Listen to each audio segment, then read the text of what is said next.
the stories that we have carried today. Before we come back to Orengo, Steve, I'd earlier on asked you to tell us how you think the young politicians who are turning out to be great ideologists are cropping up, and how they can strategically make sure that they survive the tide of politics. Today, Cherargei Samson says that the entire ODM leadership except Sifuna confirmed that Raila Odinga instructed them to stay under the broad-based government. We would want to trust what it is that they say, but also we do not forget the words of Raila Odinga the last time, and many talked about it. The political changes perhaps appearing to confirm what it is that Sifuna has been saying for a long time. Baba is gone. We might not know whom to trust when they say all this. When you look at Sifuna and the fact that many have felt like he's so principled, he's the kind of individuals that Kenyans would want moving on into the future, what would be your advice to him in how he penetrates the political tide strategically so that he does not shine, a shine that is so short-lived? Right. Now, I don't know whether I should take your first question first on the youth future. Sifuna is viewed as, Right. So, yeah, I think Sifuna, we all agree that Sifuna is one of the most sober politicians that we have, very objective and very focused in terms of how he approaches issues. And I think until Baba's demise, Baba never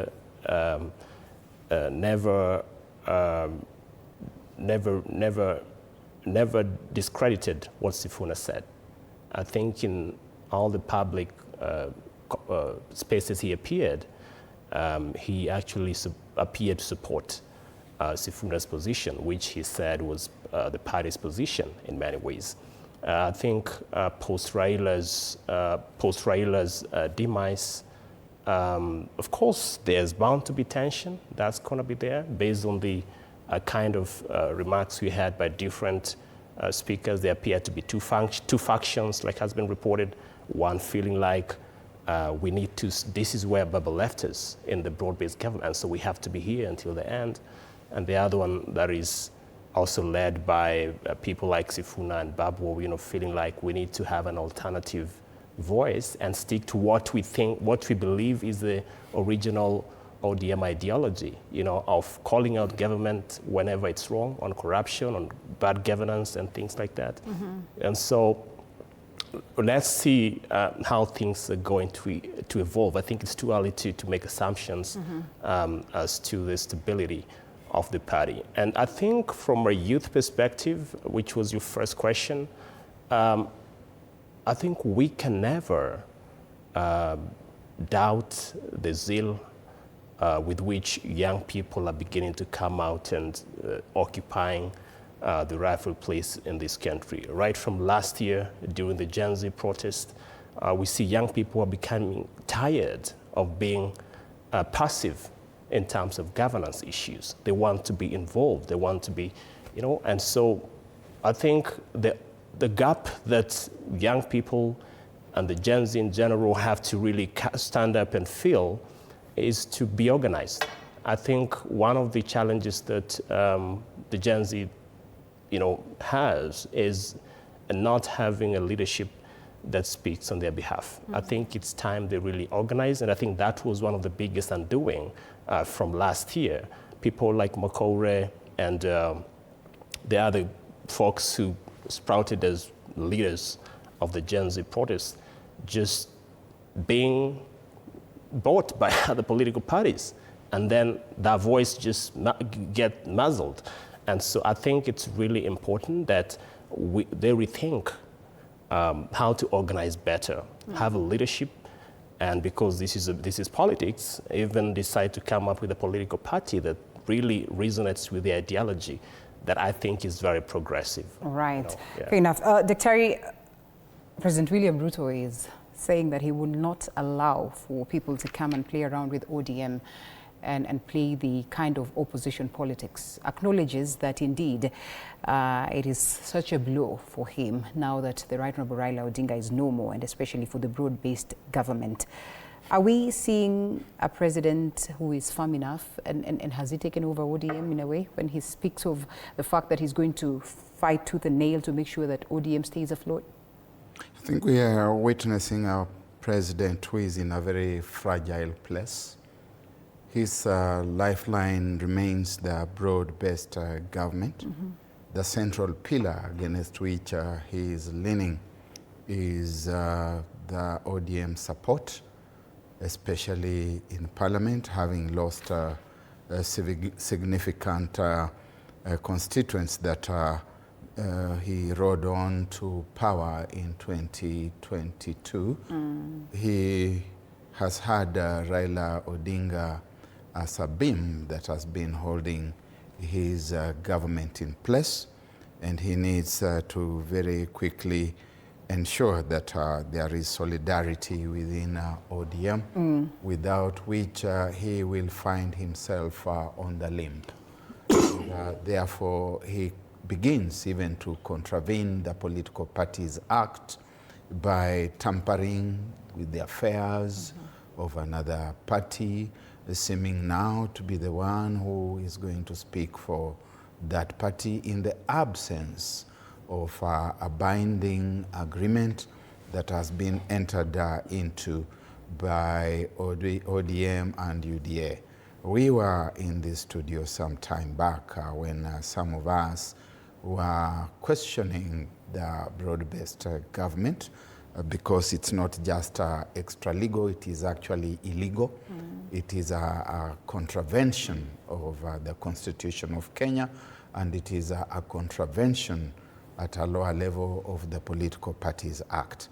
The Constitution envisages the possibility that two or more political parties could come together in a pre-election dispensation or in a post-election dispensation and agree that they are going to constitute a joint government. They may want to call it a broad-based government, such as they are doing, but they must clearly enunciate the principles that are bringing them together, and they must tell us what the objectives of that government is, the architecture and design, and what we as the public should expect out of it. And having done so, they should register and deposit that agreement with the office of the registrar of political parties. Okay. Now, this is what Edwin Sifuna has been saying all along.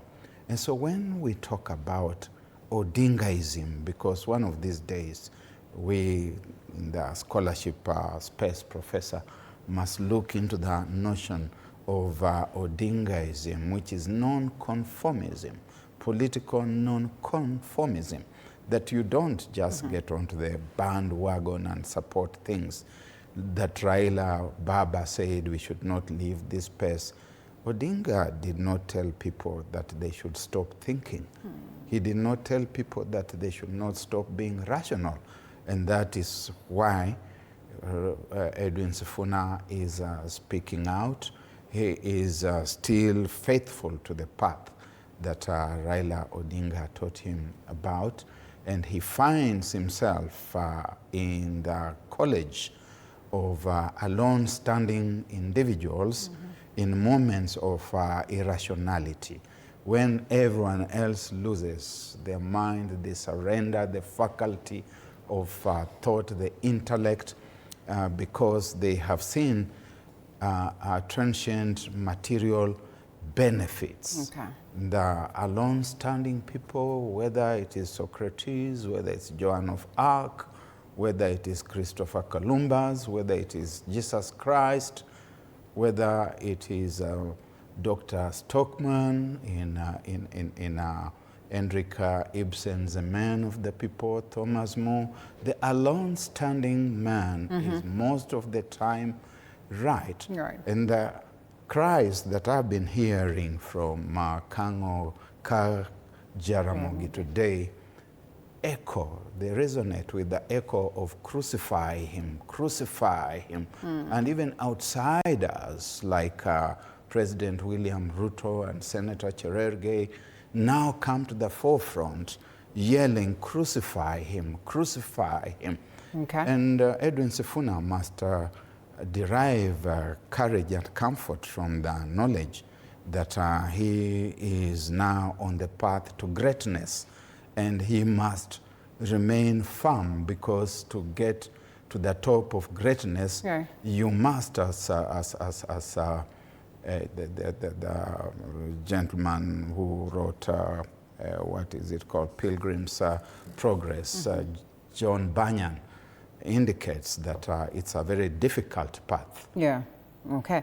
Prof, on that very note, maybe to expound it further, I remember there are times we used to be told, if you want to hear what Raila Odinga, or to know what Raila Odinga is thinking, or what is his position, listen to Sifuna, listen to Orengo.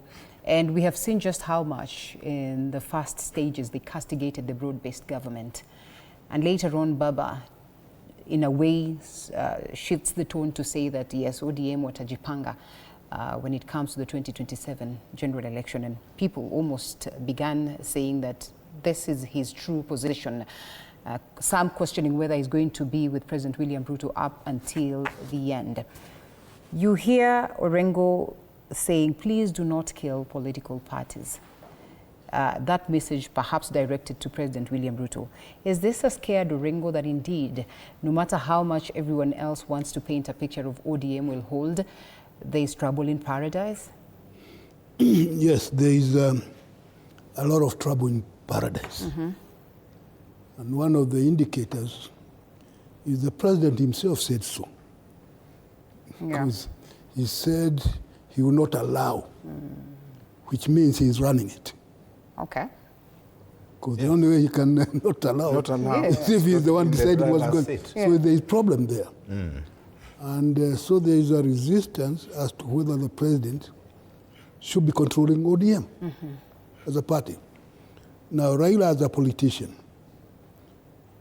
listen to all these people and assume that they are all telling the truth. Assuming that. Then he was telling each person what he wants to hear, so that they can do what? They can all be right. Otherwise, it does not make sense. I think Raila gauges the mood fairly well. And very clearly, as of last year, a lot of people are not happy with Raila for getting in the broad. And so he's been trying to find out how he can get back to the good books of especially the younger people. And telling them that I'm not that, and they still have some room to maneuver, hedging his bets as far as the future is concerned. So when he went in front of all these people, was it in Kakamega? Yes, and it was in Kakamega. And he told them where Sifuna is, that's where the party is. Which then, kind of beat up on all the others who are saying Sifuna is wrong. Because that's what he said. Where Sifuna is, that's where the party is. Now, what does that make of the others? The others are not within the party thinking. And so that's why you have this major struggle, exactly who is representing the party. And it may be a generational issue, I think it's come out. In terms of inheriting the party, or the future, not just the party, but the future. You have what we saw in this thing. You have two young men, relatively young men, who are competing for recognition. I'm not talking about Sifuna. No. One is Babu Owino. We saw when he was at Nyayo. And Parliament also. You have all these youth, Babu. They did not cheer anybody else. And that should tell you something. So he's been cutting a niche for himself. And he feels it. So when he goes around saying, if Baba is not there, Babu is there, claiming the leadership. And he has some following. The other person is Junior, Raila Odinga Jr. From the time his father died The person has been trying to claim the space. Yeah? See the way he's running around with a fly whisk? Yeah. And there's some peculiar uniform, and some kofia, and he even tried to imitate his father in speaking. Eh? So when he said that he's his father's son, and then he goes to say he will continue with the struggle, and towards the end he was telling people to chant after him, Asante Baba. You know, he was taking control, or appearing to take control of the future. And if that is the case, so you have now, which way will the youth go? But wait a minute. He comes across to as well appreciate the sister Winnie. Look at the introduction that you know, he makes of Winnie, as if to say that this is the girl, perhaps more than him. Or that is what I read. He's older. Okay. Without doubt. You appreciate your sister. Okay. That has got nothing to do with your claiming things. Eh? Okay. So okay. Yeah, but Winnie is also claiming space. Yeah. Right. Yeah, she's also fighting for something. She's, you could see her comportment throughout. Right. And I don't know that little ceremony that she had with her father's heart, which was carrying in public spaces, and at some point there seemed to have been something happening between her and the mother, some kind of prayer, I'm not so sure. And then, of course, today she told President William Ruto I'm coming back home. She wants a job. She wants to come back home. I don't know whether it is to play a role in the political space or whether she's angling for something in the cabinet. I'm not so sure. William Ruto has said ODM is very critical to him, and it is. And in the coming days, I think we expect to see a lot of shake-up, a lot of redesigning of his government, and the possibility of the Odingas being brought in the hope, of course, that they still have the popular following that Raila had, and that that following through them could migrate to where he is. Okay, gentlemen, I come back to you. Prof, we take it away briefly. I think we just take some more stories and then we come back for some more commentary on the ones that we have as well worked on. And yeah, likely looking at the Odinga clan, because then also we get to see other fairly, you know, strong men and women, you know, coming to be known, at least today. And we ask ourselves, is it just going to be within the nuclear space of Raila Odinga, or it will stretch beyond that? Now, as the body of the